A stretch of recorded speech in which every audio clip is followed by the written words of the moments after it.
बताना चाहता हूं। आज से 5-6 साल पहले की बात है, मैं एक टीवी डिबेट में था, तो एक मौलाना साहब दूसरी तरफ से थे और बहुत एग्रेसिव होकर उन्होंने कहा कि इस देश में हमारा भी एक हिस्सा है, हमारा भी एक हक है, जिसको ना बीजेपी छीन सकती है, ना आरएसएस छीन सकती है, ना नरेंद्र मोदी छीन सकते हैं। तो मैंने उनसे कहा, मौलाना साहब, आप कह रहे हैं कि आपका हक है और आपका हिस्सा है, आपको याद ही नहीं कि आप खड़े कहां थे?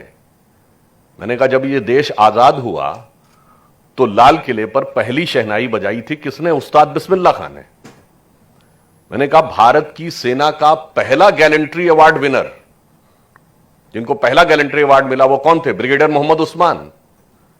मैंने कहा, 2010 में American president Barack Obama Bharat आते हैं, ज्वाइंट सेशन ऑफ पार्लियामेंट को जब संबोधित करते हुए कहते हैं, India is not emerging, India has emerged. तो व्हेन इंडिया हैज इमर्ज्ड, जब 1998 का पोखरण एक्सप्लोजन हुआ था, and who was the chief architect? Doctor A P J Abdul Kalam. मगर आपने तो कभी देखा ही नहीं कि आप तो सबसे आगे खड़े थे और आप हक मांगने के नैरेटिव में आ गए।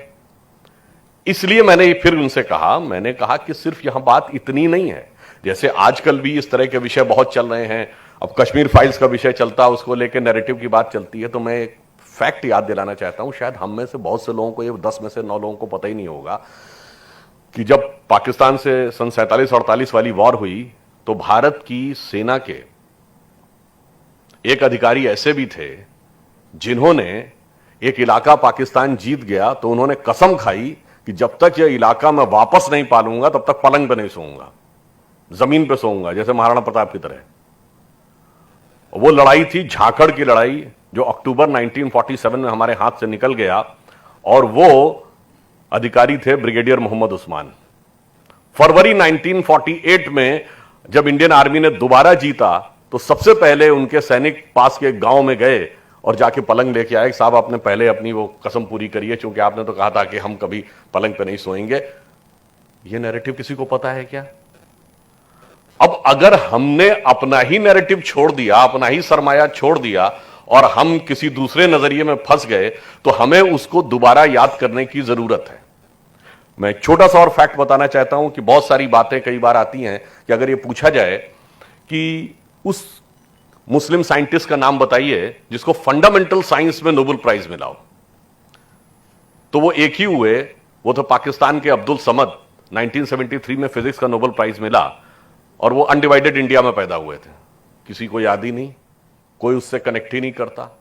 डॉक्टर एपीजे अब्दुल कलाम से बड़ा साइंसदान पूरे आलमे इस्लाम में पैदा नहीं हुआ आज के जमाने में, किसी को कोई कनेक्शन ही नहीं। मैं अगर विनम्रता से पूछूं कि डॉक्टर कलाम के नवाज़े जनाजा में कितने लोग गए थे? नहीं।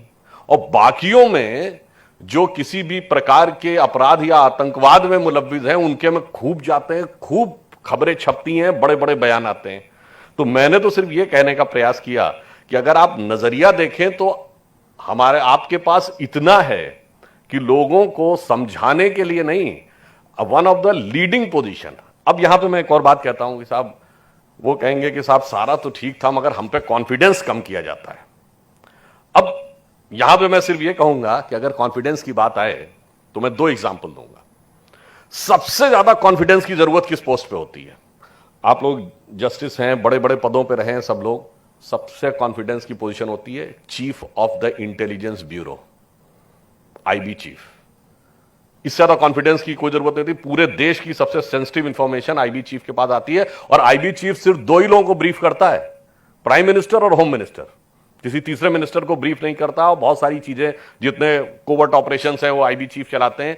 इसीलिए जब भी कभी सरकार बदलती है तो पिछली सरकार का आईबी चीफ कंटिन्यू नहीं करता है, 2 या 3 हफ्ते में नई सरकार उसे बदल देती, क्योंकि उसे अपने कॉन्फिडेंस का आदमी चाहिए होता है। मगर जब मोदी जी प्रधानमंत्री बने, आप में से शायद कुछ लोगों को याद हो, उस समय भारत के आईबी चीफ कौन थे? श्री आसिफ इब्राहिम। उनके कार्यकाल का 8 महीना बाकी था। 2 साल का फिक्स टेन्योर है आईबी चीफ का, उससे ज्यादा भी नहीं हो सकता, कम भी नहीं हो सकता, क्योंकि पोस्ट ऐसी है। गवर्नमेंट चाहे तो बीच में हटा सकती है। अब 8 महीने उन्होंने पूरी तरीके से कार्य किया, पूरे सम्मान के साथ। कभी आपने इस बात पे ध्यान ही नहीं दिया होगा कि मोदी जी की सरकार में आईबी चीफ मुस्लिम थे। अब आप ध्यान करिए, जब पोखरण एक्सप्लोजन हुआ था। यह पहला 98 का पोखरण एक्सप्लोजन था जो हुआ और अमेरिका को भी पता नहीं लग पाया। पहली बार ऐसा हुआ कि दुनिया में किसी देश ने एटॉमिक एक्सप्लोजन कर दिया और अमेरिका को पता नहीं लगा, वरना 74 में जब हमने किया था तो हमसे पहले, before the government of India announced, Russia ने भी अनाउंस कर दिया था और अमेरिका ने भी अनाउंस कर दिया था कि India has conducted atomic test. आप देखिए नॉर्थ कोरिया में होता है, चाइना भी करता है तो उससे पहले अमेरिका बता देता है कि चाइना ने फलां जगह किया। यह ऐसा हुआ था, किसी को पता नहीं लगा और इतना गोपनीय, इतना कॉन्फिडेंशियल मिशन था। अटल जी के अलावा सिर्फ 2 लोगों को पता था, उस समय के हमारे डिफेंस मिनिस्टर श्री जॉर्ज फर्नांडिस और डॉक्टर एपीजे अब्दुल कलाम। अब इससे ज्यादा यकीन और विश्वास हो सकता है? इसलिए मैं कहना चाहता हूं कि कई बार आप चीजों को देखेंगे तो जो दिखता कुछ है और हकीकत कुछ होती है। हां, यह बात मैं मानता हूं, बहुत सारी चीजों को लेकर किसी भी प्रकार की वायलेंस भी होती है और उसमें कई इस प्रकार की चीजें होती हैं जो कभी कभी आपको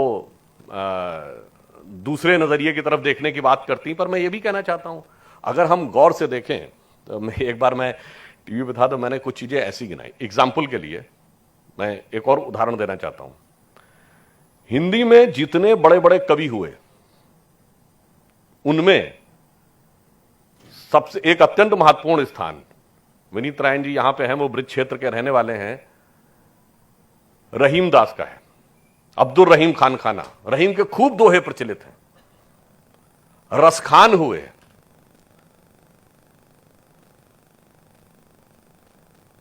रसखान इतने बड़े कृष्ण भक्त कवि थे कि उन्होंने तो यह तक कह दिया कि मानुस हो तो वही रसखान, बसों ब्रज गोकुल गांव के ग्वारन, और जो पशु हो तो कहा बस मेरो चरो नित्यानंद की धेनु मजारन। इसका मतलब यह हुआ कि पहले तो मुस्लिम हो, कहा मेरा अगला जन्म हो, और कहा अगला जन्म मनुष्य के रूप में हूं तो ग्वाल बालों के बीच में, और पशु बनूं तो गायों के बीच में, जिसमें नंद बाबा की गायों के बीच में चलते थे। सैयद इब्राहिम रसखान कृष्ण भक्ति के सबसे बड़े कवियों में से एक, जिनका नाम था आलम शेख।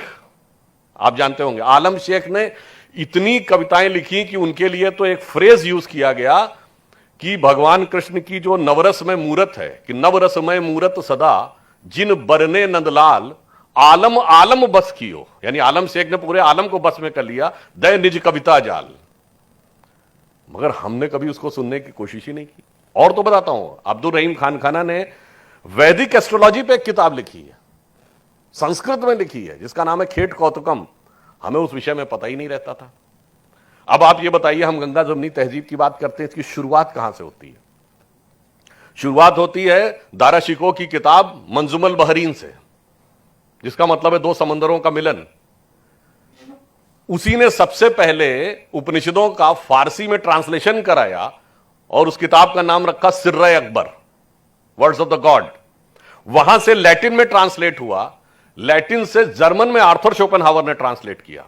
आप सोचिए कितनी बड़ी लिगेसी, और उस लिगेसी को हमने बिल्कुल छोड़ दिया।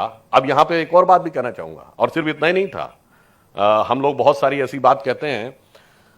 अभी होली का त्योहार गुजरा है तो बुल्ले शाह ने तो यहां तक कहा था कि आज होली खेलूंगी मैं रसिया कह बिस्मिल्लाह,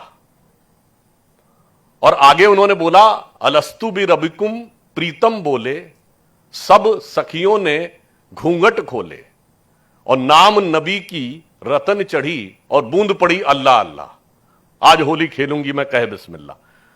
हमने कभी इसकी तरफ ध्यान ही नहीं दिया। अब आप कहेंगे साहब ये तो एक तरफ की बात है, दूसरी तरफ मैं कहना चाहता हूं, कभी आप सोच सकते हैं कि हिंदुओं में सबसे सिग्निफिकेंट जो रिलीजियस चीजें क्या मानी जाती हैं? तिलक लगाना।